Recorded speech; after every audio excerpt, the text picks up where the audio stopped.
জামিনের আর্জি খারিজ।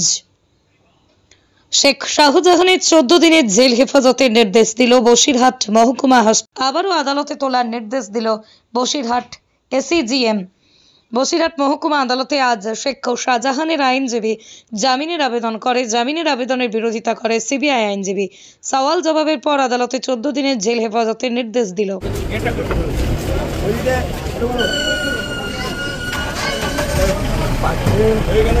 এখানে আমাদের লোক তো এখানে অরবিন্দ দা কই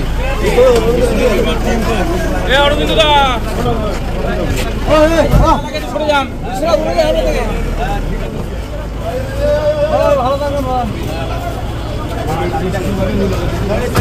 ওই গাড়িটা লাগানো আমাদের ওই গাড়ি সিগারেট লাগবে না আর লাগবে না দাদা অরবিন্দ দা ওই গাড়িটা দিতে যাবে না তো ওই গাড়ি জায়গা দিয়েছে গাড়িগুলো কি করে ভাই